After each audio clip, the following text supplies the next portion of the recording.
Career सेटा के YouTube channel पर आप सभी का बहुत बहुत स्वागत है। भारत सरकार की तरफ से स्किल इंडिया कंपटीशन 2026-27 सेशन के लिए रजिस्ट्रेशन की प्रक्रिया स्टार्ट हो चुकी है। तो आज की इस वीडियो के द्वारा हम इसी का प्रोसेस पूरा जानने वाले हैं कि किस तरीके से आप अपने मोबाइल के द्वारा ही इस पोर्टल के माध्यम से यानी कि skill India digital hub portal के माध्यम से अपना रजिस्ट्रेशन कर सकते हैं। पूरा प्रोसेस मैं आप सभी को इस वीडियो के द्वारा A to Z बताने वाला हूँ।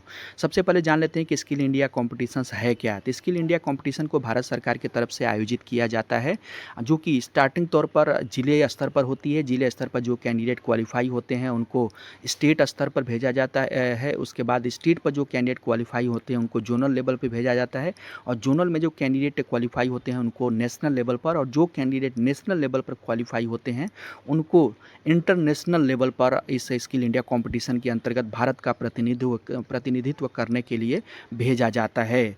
तो अपनी हुनर को निखारने का, इंटरनेशनल लेवल तक पहचान देने का एक काफ़ी शानदार अपॉर्चुनिटी है आप सभी के लिए। तो आज के इस वीडियो के द्वारा हम इसी के प्रोसेस के बारे में पूरा डिटेल्स में जानने वाले हैं कि किस तरीके से आप इस पोर्टल पर अपना रजिस्ट्रेशन कर सकते हैं। लेकिन यहाँ पर मैं आगे बढ़ूँ उससे पहले मैं आप सभी को बताना चाहूँगा, इसी तरीके के रिलेटेड अन्य सभी अपडेट के लिए अगर चैनल पर पहली बार विजिट करें तो चैनल को सब्सक्राइब कर लीजिएगा, साथ में व्हाट्सअप एंड टेलीग्राम चैनल को भी जरूर ज्वाइन कर लीजिएगा। तो इसके लिए सबसे पहले आपको जो वेबसाइट यूज करनी है उसका नाम है स्किल इंडिया डिजिटल हब, जो कि आप स्क्रीन पर ऊपर साइड में इसका जो लिंक है वो आप देख सकते हैं। स्किल इंडिया डिजिटल, इस पर आपको विजिट करना होगा। इसका डायरेक्ट लिंक वीडियो के नीचे डिस्क्रिप्शन बॉक्स में मिल जाएगा। देन जैसे उस लिंक पर क्लिक करेंगे ये इंटरफेस आपके सामने जो कि खुल करके आएगा। यहाँ पर देख सकते हैं जो टोटल स्किल्स की बात करें कि कौन कौन से स्किल्स के अंतर्गत आप इसमें रजिस्ट्रेशन कर सकते हैं, तो 63 अलग अलग तरह की स्किल्स रहने वाली हैं, जिसके अंतर्गत 36 स्टेट एंड यूटीज में ये प्रतियोगिता अलग अलग राज्यों के अंतर्गत आयोजित की जाएगी। तो 63 कौन सी वो स्किल है जिसके लिए आप रजिस्ट्रेशन कर सकते हैं, वो चलिए हम चेकआउट कर लेते हैं।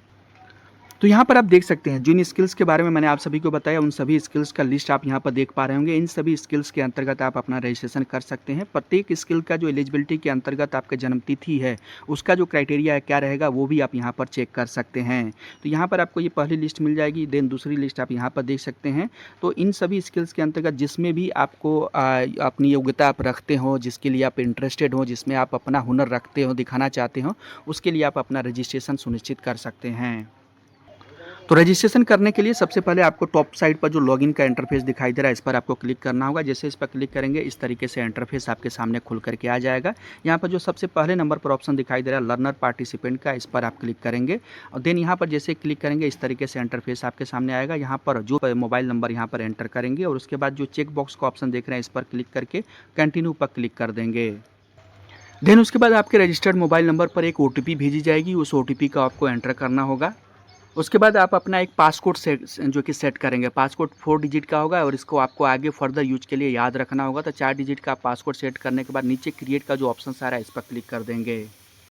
देन पासकोड आपका सेट हो जाने के बाद जो आपने 4 डिजिट का पासकोड डाला था उसी को दोबारा से डाल करके और यहाँ लॉगिन पर क्लिक करेंगे नीचे, और जैसे लॉगिन पर क्लिक करेंगे आपका अकाउंट आपके सामने लॉगिन होकर के आ जाएगा। देन उसके बाद जब आप अपना अकाउंट लॉगिन कर लेंगे तो आप अपने लॉगिन डैशबोर्ड पर पहुंच जाएंगे। यहाँ पर कुछ इस तरीके से इंटरफेस आपके सामने दिखाई देगा। अब यहाँ पर टॉप साइड पर देख सकते हैं यूजर के तौर पर आपका अकाउंट लॉगिन रहेगा। यहाँ पर क्लिक करेंगे, उसके बाद जो माई डैशबोर्ड का ऑप्शन दिखाई दे रहा है यहाँ पर क्लिक करेंगे। देन जैसे इस पर क्लिक करेंगे इस तरीके से इंटरफेस आपके सामने खुल करके आ जाएगा, जो कि आप देख सकते हैं। अब यहाँ पर लेफ्ट साइड में देख सकते हैं कंप्लीट योर आधार KYC का ये टैब देखने को मिल रहा होगा। यहाँ पर क्लिक करेंगे, जैसे इस पर क्लिक करेंगे अगला इंटरफेस कुछ ऐसे आएगा आपके सामने। यहाँ पर आपके सामने जो कि कंप्लीट KYC के तौर पर इंटरफेस दिखाई देगा। तो यहाँ पर आप क्लिक करेंगे एरो बटन पर और एक ही ऑप्शन से आप अपना जो KYC है वो कंप्लीट कर सकते हैं। तो इसके अंतर्गत जो बाई OTP का ऑप्शन आ रहा है इस पर आप क्लिक करेंगे और देन इस पर जैसे क्लिक करेंगे उसके बाद कंटिन्यू पर आपको क्लिक करना होगा। देन उसके बाद आप अपना आधार नंबर यहाँ पर डालेंगे, या अगर आधार नंबर नहीं यूज करना चाहते हैं तो जो VID नंबर होता है प्रत्येक का यूजर का अलग अलग, वो आप VID नंबर भी यहाँ पर डाल सकते हैं। और उसके बाद इतना डालने के बाद चेक बॉक्स पर नीचे आप क्लिक करेंगे और कंटिन्यू पर क्लिक करके आगे प्रोसीड करेंगे। उसके बाद आपके रजिस्टर्ड आधार से लिंक मोबाइल नंबर पर एक OTP रिसीव होगी, वो OTP आपको यहाँ पर एंटर करके आगे प्रोसीड करना होगा। उसके बाद इसी इंटरफेस में आप स्क्रॉल करते हुए बिल्कुल नीचे आएंगे और नीचे जब आप आएंगे तो यहाँ पर देख सकते हैं इंडिया स्किल 2026-27 के नाम से आपको यहाँ पर अलग से टैब दिखाई देगा, इस पर आपको क्लिक करना होगा। देन उसके बाद आपके सामने 2 तरह के इंटरफ़ेस दिखाई देंगे। एक रहेगा इंडिविजुअल पार्टिसिपेशन का और दूसरा रहेगा टीम पार्टिसिपेशन का। तो इस स्किल इंडिया कॉम्पिटिशन्स में आप चाहे तो इंडिविजुअली सेल्फ के तौर पर आप रजिस्ट्रेशन कर सकते हैं, या फिर अगर आप टीम बना कर के 2-3 लोगों का करना चाहते हैं, तो टीम बना कर के भी आप जो कि पार्टिसिपेट कर सकते हैं। तो यहाँ पर मैं इंडिविजुअल पार्टिसिपेशन का बता रहा हूँ। टीम का जो रजिस्ट्रेशन की प्रक्रिया रहेगी उसके बारे में अलग से वीडियो के माध्यम से मैं आप सभी को डिटेल्स में रजिस्ट्रेशन करने की प्रक्रिया बताऊँगा। जैसे आप इंडिविजुअल पार्टिसिपेशन पर क्लिक करके और नेक्स्ट पर क्लिक करेंगे, आपके सामने अगला इंटरफेस कुछ इस तरीके से आ जाएगा, जहां पर इंडिविजुअल के तौर पर आपको अपनी पर्सनल डिटेल फिल करनी होगी। पर्सनल डिटेल के अंतर्गत पार्टिसिपेशन का टाइप आपको यहां पर फिल करना होगा, और उसके बाद कौन से सेक्टर के अंतर्गत आप अप्लाई करना चाहते हैं वो सेक्टर आप यहां पर सेलेक्ट करेंगे। पर्सनल डिटेल के अंतर्गत जो भी आपकी पर्सनल डिटेल्स है, जैसे कि आपका नेम्स क्या है, फादर्स नेम क्या है, mother's name, date of birth, उसके बाद बर्थ ईयर क्या रहेगा, और उसके बाद रिलीजन आपका क्या होगा, कैटेगरीज कौन सी है, मैरिटल स्टेटस अनमैरिड है या फिर मैरिड है, और ईमेल आईडी तथा मोबाइल नंबर आदि ये सब कुछ यहाँ पर एंटर करना होगा। ये सब डिटेल जब आप एंटर कर लेंगे तो यहाँ पर आपको डिफरेंशियली एबल के तौर पर नीचे क्राइटेरिया पूछेगी कि यस है या फिर नहीं। तो यहाँ पर अगर आप डिफरेंशियली एबल्ड हैं तो यस करेंगे, अगर नहीं है तो यहाँ पर नो पर क्लिक करके आगे प्रोसीड करेंगे।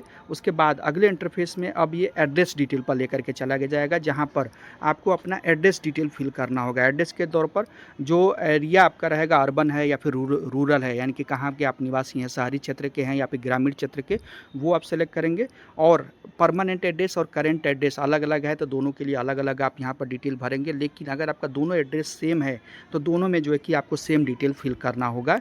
और देन यहाँ से जब आप प्रोसीड करके आगे बढ़ेंगे तो उसके बाद आपसे कन्फर्मेशन पूछा जाएगा कि स्टेट कन्फर्मेशन के तौर पर, यानी कि कहाँ के आप निवासी हैं, किस राज्य के निवासी हैं, उसको आपको यहाँ पर चेक बॉक्स पर क्लिक करके कंफर्म करना होगा। तो इसको आप चेक बॉक्स पर क्लिक करके और कंफर्म कर दीजिएगा, क्योंकि यहाँ पर जिस स्टेट के लिए आप अप्लाई कर रहे हैं, यानी कि जहाँ के आप निवासी हैं, उसी स्टेट के अंतर्गत आप इस कॉम्पिटिशन में पार्टिसिपेट कर सकेंगे। तो उसी का ये डिक्लेरेशंस आपसे मांगा जाएगा, तो यहाँ पर कंफर्म करेंगे। उसके बाद अगले इंटरफेस में आप पहुँच जाएंगे, जहाँ पर educational and qualification and employment detail आपसे पूछा जाएगा। अगर आप कहीं एम्प्लॉयड हैं तो भी आप उसको डिटेल को अंतर्गत भर सकते हैं, या फिर कहीं इससे एजुकेशन ले रहे हैं, पढ़ाई कर रहे हैं, तो भी आप इस डिटेल को यहाँ पर जो कि फिल कर सकते हैं। तो जो भी आपकी एजुकेशनल या एम्प्लॉयमेंट डिटेल है वो आप 1 बाई 1 करके यहाँ पर भर लीजिएगा। जो भी स्टार मार्क के साथ, यानी कि रेड मार्क के साथ आ रहा है, ये सारी डिटेल्स आपको फिल करना मैंडेटरी रहेगा। तो इन सब डिटेल को आपको फिल करना ही पड़ेगा।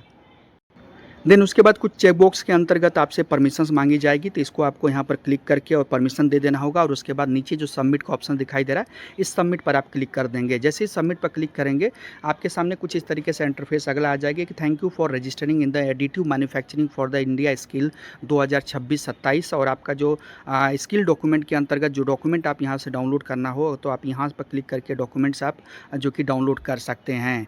तो आप यानी कि इस स्किल इंडिया कॉम्पिटिशन के अंतर्गत आपने एडिटिव मैन्युफैक्चरिंग के इस सेक्टर के अंतर्गत आपने अपना जो रजिस्ट्रेशन है किया हुआ, इसी के अंतर्गत अब आपको स्किल इंडिया कॉम्पिटिशन्स में पार्टिसिपेट करना रहेगा। तो इस तरीके से आप स्किल इंडिया कॉम्पिटिशन्स के अंतर्गत इंडिविजुअल के तौर पर आप अपना जो रजिस्ट्रेशन है मोबाइल के द्वारा आसानी के साथ कर सकते हैं। उम्मीद करता हूँ वीडियो के माध्यम से दी गई सारी जानकारी आपको क्लियरली समझ में आ गई होगी। इसके बावजूद भी कोई डाउट है तो आप मुझसे कमेंट करके सवाल कर सकते हैं, मैं उसका रिप्लाई देने की पूरी कोशिश करूँगा।